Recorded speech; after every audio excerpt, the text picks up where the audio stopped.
नेपाल के पोखरा अंतर्राष्ट्रीय हवाई अड्डे के करीब यति एयरलाइंस का एक विमान रविवार को दुर्घटनाग्रस्त हो गया।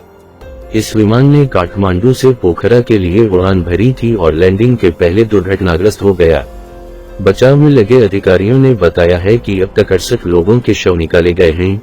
नेपाली सेना के प्रवक्ता रतिकृष्णा प्रसाद भंडारी ने कहा, शुरुआत में ऐसा लगा था कि पाए गए लोगों में से कुछ जीवित हैं, लेकिन हमें अभी तक कोई घायल नहीं मिला है। इससे पहले कास्की के सहायक मुख्य जिला अधिकारी गुरुदत्त ढकाल ने बताया था, गंभीर हालत में मिले 2 लोगों को जिंदा बचा लिया गया और अस्पताल भेज दिया गया।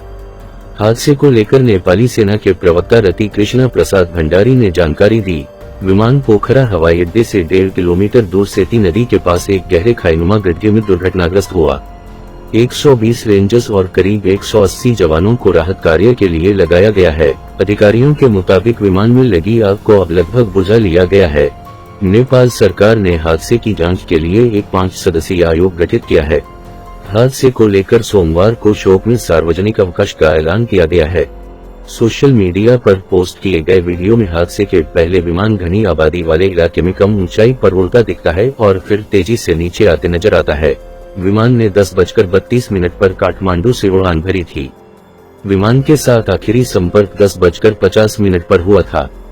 लैंडिंग के वक्त विमान क्रैश हो गया। कास्की के असिस्टेंट प्रमुख जिला अफसर गुरुदत्त ढकाल ने बताया, सेती नदी के आसपास लापता लोगों की तलाश करने के लिए बचावकर्मी रस्सियों के सहारे नीचे उतरे हैं। हादसे के बाद नेपाल में मौजूद भारतीय दूतावास ने हेल्पलाइन नंबर जारी किए हैं। दूतावास का कहना है कि वो स्थानीय अधिकारियों के साथ संपर्क में हैं और स्थिति पर नजर बनाए हुए हैं। नेपाल के नागरिक उड्डयन प्राधिकरण के प्रवक्ता जगन्नाथ निरुला ने बताया है कि यात्रियों में नेपाल के 53 और भारत के 5 लोग शामिल थे। इनके अलावा रूस के 4, कोरिया के 2 और आयरलैंड, अर्जेंटीना, ऑस्ट्रेलिया और फ्रांस के एक यात्री सवार थे। निरुला ने बताया है कि बचाव दल दुर्घटना स्थल पर पहुंच गया है। उन्होंने कहा, अभी हम और जानकारी इकट्ठा कर रहे हैं। तेजी से बचाव कार्य किया जा रहा है। नेपाल में मौजूद भारतीय दूतावास ने कहा है कि काठमांडू से पोखरा की तरफ जाने वाला यति एयरलाइंस का 72 विमान दुर्घटनाग्रस्त हो गया है। नागरिक उड्डयन प्राधिकरण से मिली जानकारी के अनुसार विमान में 5 भारतीय भी थे। इससे पहले समाचार एजेंसी ANI ने कहा था कि 72 सीटों वाला एक यात्री विमान पोखरा अंतर्राष्ट्रीय हवाई अड्डे के पास क्रैश हो गया। इसके बाद एयरपोर्ट को फिलहाल बंद कर दिया गया है। एजेंसी ने काठमांडू पोस्ट के हवाले से कहा है कि विमान में कुल 68 यात्री थे और चालक दल के 4 सदस्य सवार थे। यति एयरलाइंस का ये विमान पुराने एयरपोर्ट और पोखरा अंतर्राष्ट्रीय हवाई अड्डे के बीच क्रैश हुआ है। पोखरा अंतर्राष्ट्रीय हवाई अड्डे के एक अधिकारी ने बताया है कि विमान के लैंड करने में 10 से 20 सेकंड ही बचे थे। उन्होंने BBC को बताया, हादसे के बाद नए अंतर्राष्ट्रीय एयरपोर्ट और पुणे घरेलू एयरपोर्ट को बंद कर दिया गया है। अभी ये कहना संभव नहीं है कि एयरपोर्ट पर सामान्य काम कितनी देर में बहाल होगा। AFP ने यति एयरलाइंस के प्रवक्ता सुदर्शन बारतुला ने कहा है, विमान में 68 यात्री के साथ 4 क्रू मेंबर थे। अब तक कहा नहीं जा सकता हादसे में कितने लोग बचे हैं।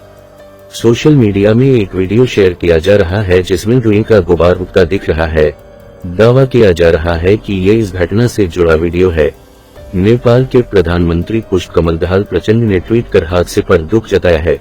उन्होंने लिखा, यति एयरलाइंस का विमान NCATR यात्रियों को लेकर काठमांडू से पोखरा जा रहा था। इसमें 72 लोग सवार थे। मैं सुरक्षा कर्मियों, नेपाल सरकार की अन्य एजेंसियों और आम लोगों से अपील करता हूं कि वो राहत और बचाव कार्य में मदद करें। प्रधानमंत्री ने कैबिनेट मंत्रियों की आपात बैठक भी बुलाई। इसके पहले मई 2022 में नेपाल में तारा एयरलाइंस का एक विमान दुर्घटनाग्रस्त हो गया था। तब विमान में सवार रहे 22 लोगों की मौत हो गई थी। वो विमान पोखरा से जोंगसोम जा रहा था।